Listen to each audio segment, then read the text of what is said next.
우리는 어제 18장의 말씀에서 구별된 사람으로 레위인들과 선지자들과 그리고 새로 들어가는 땅에서 가증한 일들을 행하는 자를 용납하지 말아야 함에 대한 말씀을 우리가 함께 들었습니다. 이 19장의 말씀은 도피성과 증인들에 대한 말씀을 우리들에게 말씀해 주고 계십니다. 그럼 도피성이 무엇입니까? 이 도피성은 살인자가 도피해서 그 범죄함에 대한 판단을 받고 사는 곳을 우리에게 말씀합니다.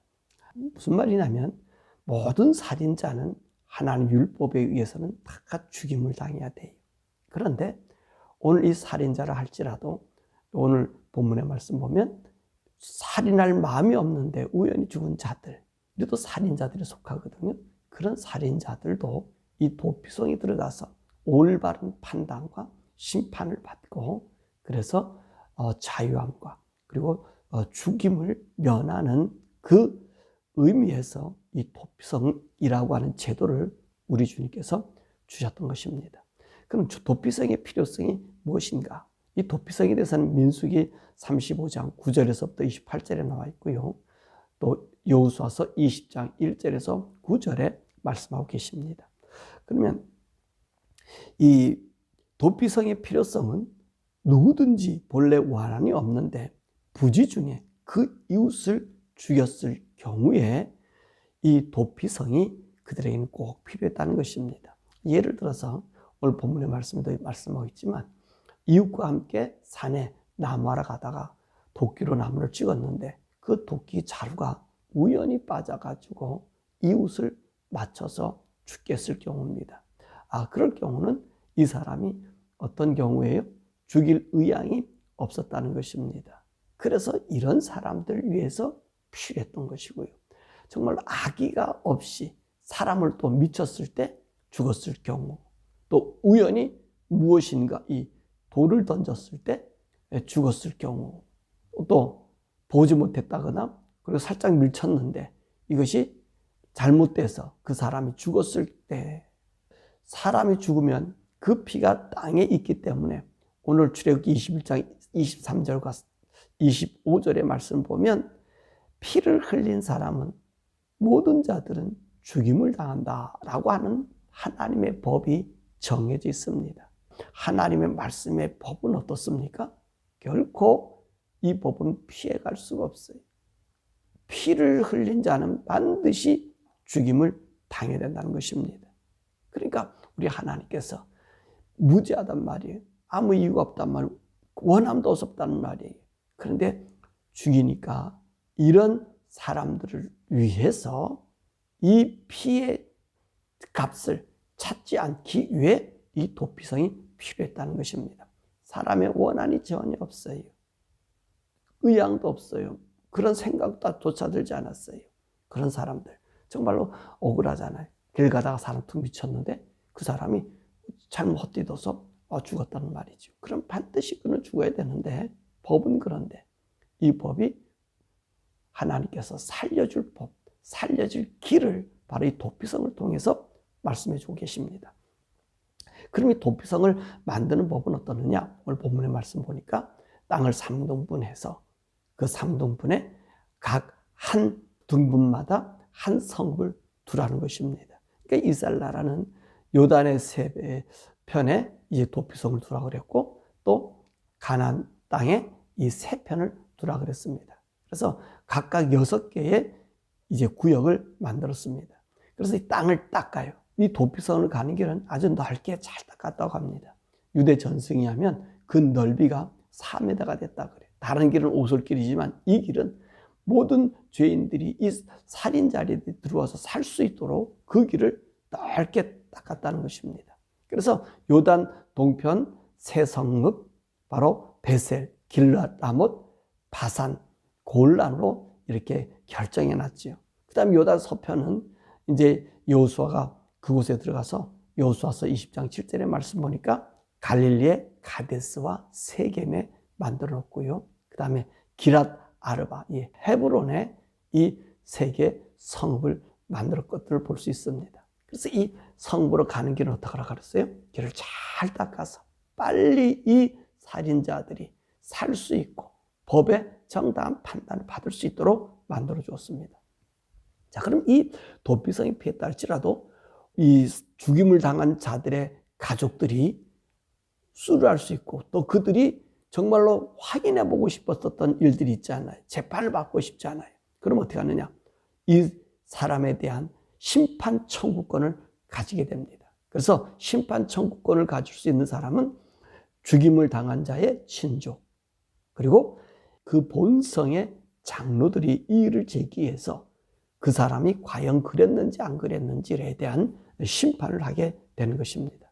그럼 이 도피성에 머물 수 있는 사람은 누구나 다 도피성에 머물 수 있어요.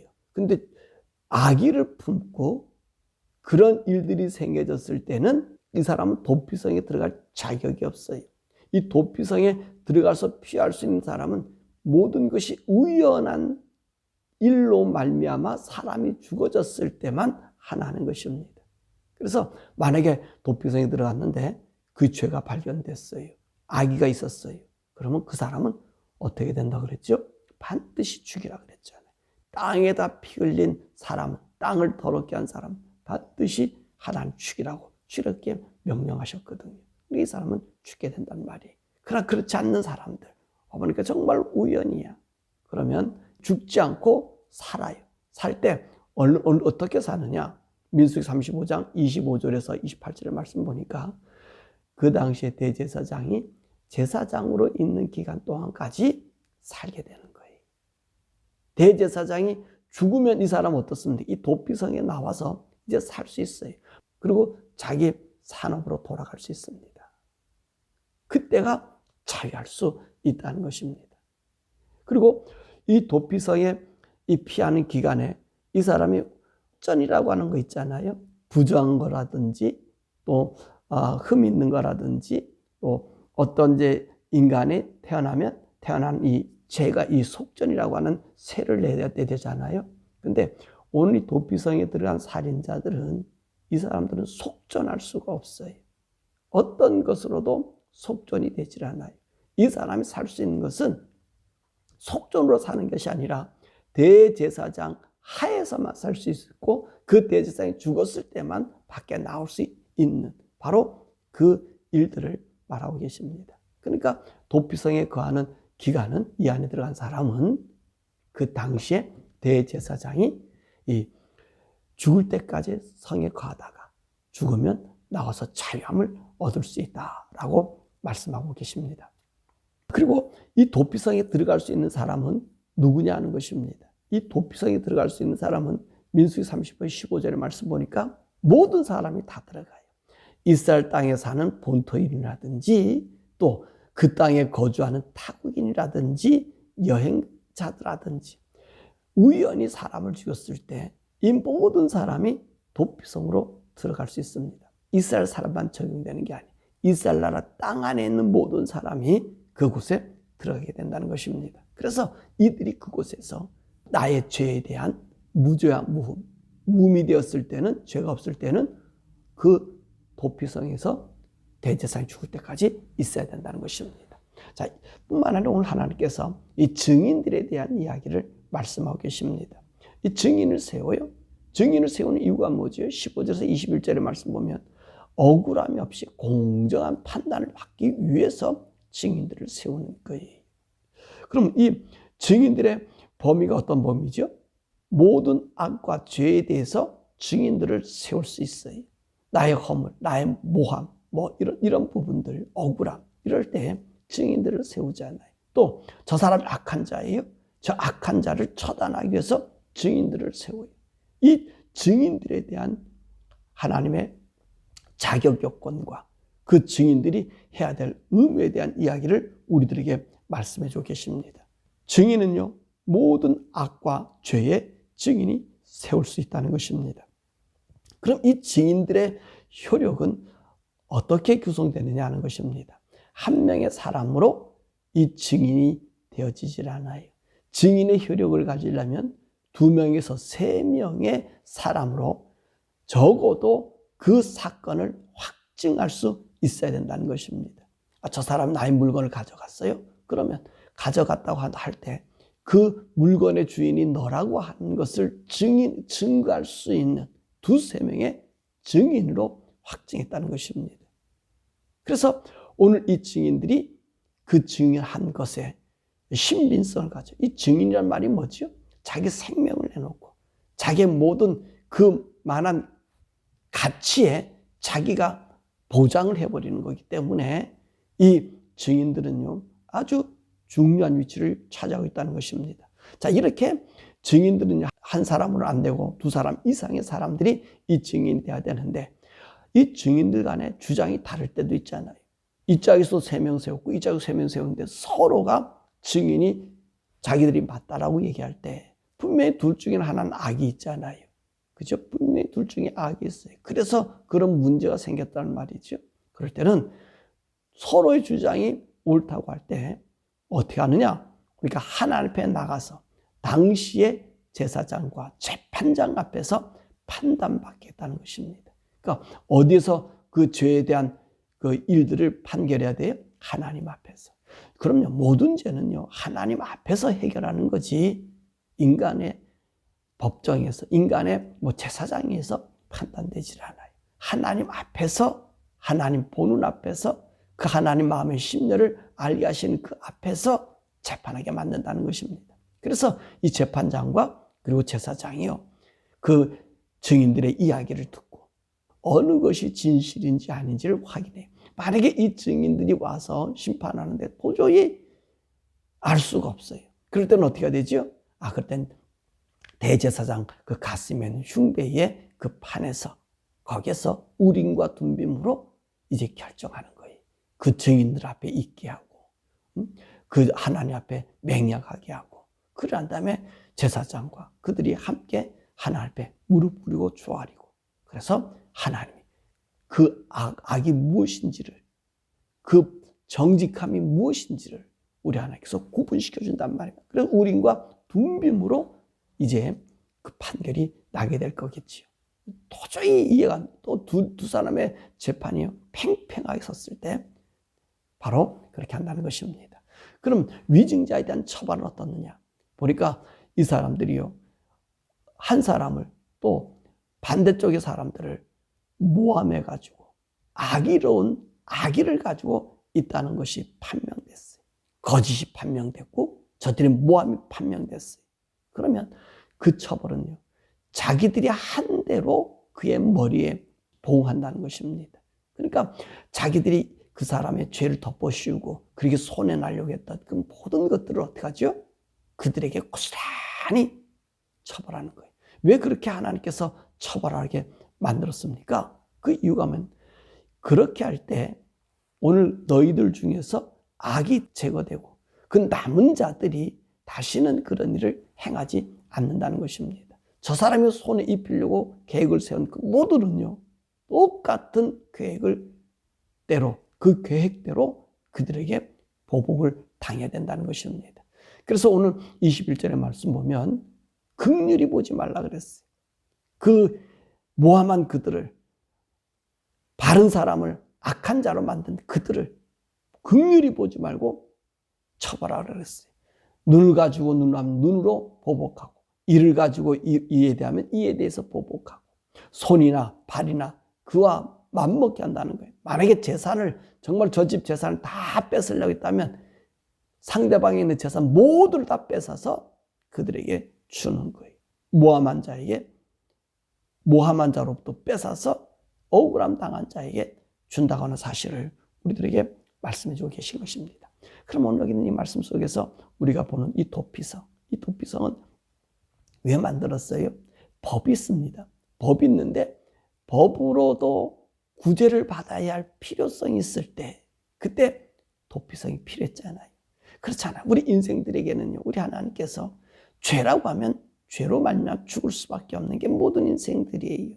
그런데 죽을 수밖에 없는 그들의 죄, 그들의 죄값을 피하게 해주는 것이 어디죠? 도피성이에요.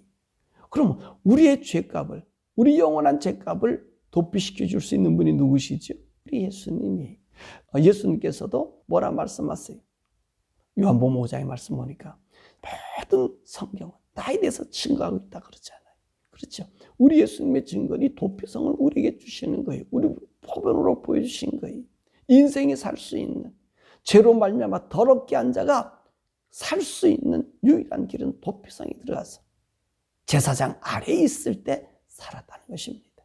이처럼 우리 모든 인류는요, 예수님 안에 있을 때만이 산다는 것입니다. 보세요. 오늘 우리들의 속에 죄라고 하는 거, 오늘 여기 있는 말씀 보니까 어떤 사람은 나도 몰랐단 말이에요. 나는 그런 남을 해코자 할 일이 없었단 말이에요. 그런 이유도 없었단 말이에요. 그런데 우연히 나도 죄를 짓게 될 수 있잖아요. 사람을 가다가 밀쳤는데 그 사람이 돌에서 넘어져 죽어. 이런 일이면 어떻습니까? 나도 억울하잖아요. 근데 그건 죄가 아닌 줄 알았는데 죄란 말이에요. 그러니까 이 사람이 살 수 있는 길은 어디로 가야 되죠? 도피성으로 가야 되는 거예요. 마찬가지로 우리 인생들이요, 나는 의롭게 살고 떳떳하게 살고 바르게 살고 정결하게 살았다. 근데 나도 모르게 짓는 죄들이 많이 있다는 겁니다. 그러면 이 사람들이 피해서 살 수 있는 길이 어디 있어요? 우리 예수님 앞에 오는 거지. 죄는 정하면요, 심판이 있어요. 그래서 죄 삭은 사망이라 그러잖아요. 이 사망에서 벗어나기 위해서 우리 하나님 어떻게 하셨습니까? 우리 인생들에게 예수님을 보내주셨어요. 우리 죄를 위해서 예수님이 죽게 하시고 예수님의 죽음을 위해서 예수의 생명을 우리에게 주었어. 우리는 죽은 자가 아니라 산 자로 바꿔 놓았다는 것입니다. 그래서 이 도피성은 우리 예수님을 얘기하는 거예요. 예수께로 오는 모든 자는요, 죽지 않아요. 보세요. 대제사장이 산 날까지 어떤 일이에요? 그 도피성 안에 있으면 그 죄가 다 용서받는 거예요. 근데 우리 예수님 어떤 분이셔요? 영원히 죽지 않는 분이셔요. 영원히 살아계신 분이에요.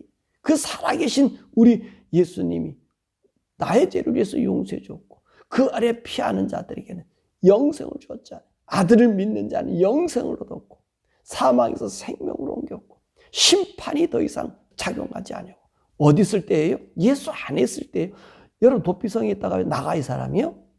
아유 답답해 하고 바깥에 나가면 여기 있는 사람, 이 사람은 도피성을 떠나는 순간 그건 죄인이에요. 내가 고의가 아니었다 할지라도 도피성 밖에 나는 이미도 죄를 지은 죄인이에요. 그럼 그 죄를 졌다 해서 그 친족들이 와서 죽이면 죽임을 당하는 거예요. 마찬가지. 우리도 예수 안에 있다가 예수 떠나면 우리는 어떻죠? 우리는 죄인으로 죽을 수밖에 없어요. 그러니까 우리 예수 안에서요. 예수 안에서 우리가 정결함 얻는 거예요. 내가 예수를 믿었어. 예수를 알았어. 도피성에 들어갔다 해도 그렇잖아요. 나오면 죽임을 당하잖아요. 근데 예수를 안에서 있는데 내가 예수를 믿었는데 나의 모든 죄를 용서받았어 하고 예수 밖으로 나오면 어떡하죠? 그 사람이 죽는 거예요. 그러니까 여러분 한번 예수 믿었다. 그런 사람 영원히 산다. 이건 가짜 교리라고 하는 걸 알 수 있죠. 여기서 구약에서 그 표본으로 보여주고 있잖아요. 예수 안에서. 그래서 로마서 8장 1절과 2절이잖아요. 이제 그리스도 예수 안에 있는 자는 결코 정죄함이 없으니 그리스도 예수 안에 있는 생명의 성령이 위해 죄와 사망의 벌에서 너를 해방하였습니다. 너 어디 있으라 그랬어요? 예수 안에 있으라 그랬어요. 그러니까 예수 믿는 사람이 항상 예수님과 더불어 있을 때 생명의 성령이 보면 나를 죄와 사망의 법에서 이기는 거예요. 근데 예수 밖에 나오면 어떡하죠? 우리는 죽임을 당한다는 거예요. 그래서 사도 바울이 그랬잖아요. 내가 이 거룩한 복음을 전하다가 내가 멸망할까 두렵다. 뭐죠? 내가 예수 안에 붙잡혀 있어야 돼. 우리 성도들은 항상 예수 안에 붙잡혀 있어야 돼. 예수 안에서 살아야 돼. 그럴 때 생명의 성령의 법이 우리를 지배해서 악을 이기게 하고 예수 안에 보호막, 예수 안에 도피성, 예수 안에서 안식처에 우리가 들어가게 된다는 것입니다. 또한 여기는 증인에 대해서 삶에 대한 이야기는 뭡니까? 이 증인이 왜 필요하지요? 거짓을 찾아내는 것이 증인들의 삶이 아니에요. 거짓이 나타나면 어떻게 한다 그랬습니까? 그냥 모든 것이 빼앗기고 자기 한 의도대로 심판받는 거예요. 그러니까 거짓이 없어야만이 그 죄에서 벗어나는 거예요. 그렇습니다. 우리가 하나님의 나라에 들어가려면 어떤 자가 돼야 되죠? 이 거짓 없는 자가 돼야 돼요. 거짓.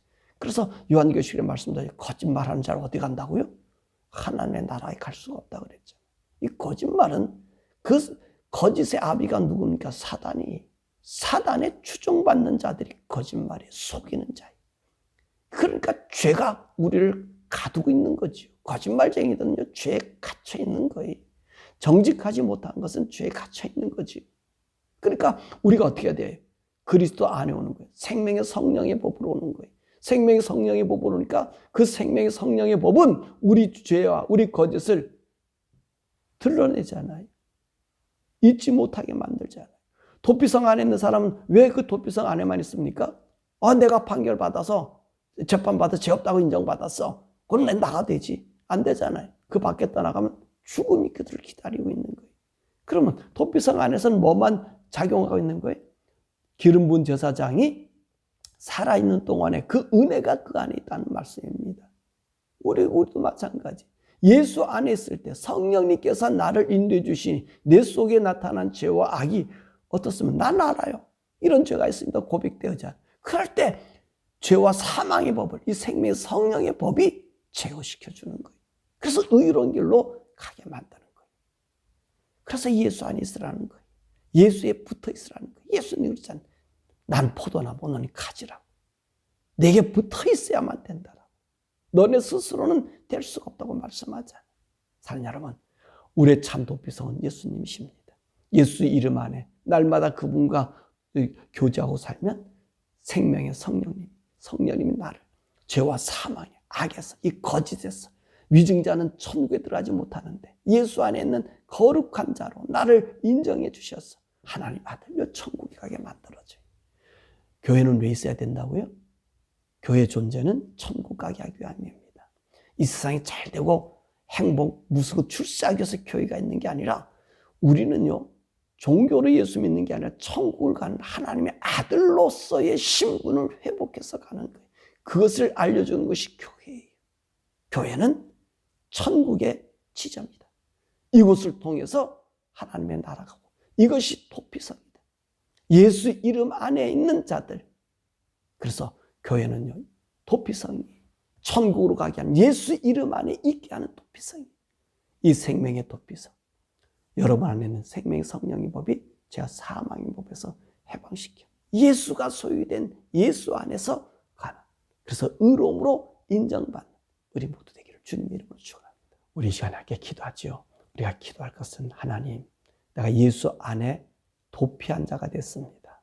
예수 안에서 살인죄가 지면 반드시 죽임을 당해야 되는데 그 피를 흘려야 되는데 예수님이 예수의 이름으로 우리의 죄를 용서해 주시고 나의 죄를 위하여 먼저 피 흘려주신 그 주님의 피로 말미암아 내가 죄산 받은 걸 압니다. 이제 내가 예수 안에만 있게 하옵소서. 예수 밖에 나오면 도피성 밖에 나오면 죽음밖에 없어요. 죄인으로 인정될 수밖에 없어요. 내가 예수 안에서, 예수 안에는 생명의 성령의 법이 내 속에 일어나는 죄와 사망의 법을 이겨 결코 정죄함 받지 않는 거짓말 장애되지 아니한 천국 가는 천국 백성 되게 달라고. 날마다 생명의 성령의 법이 나를 인도해 주셔서 거짓과 악이 나의 머리에 임하지 않고 예수 그리스도의 구속의 은혜의 보혈로 하나님 아들의 영의 영광이 나에게 충만케 달라고 주여 우리 부르고 함께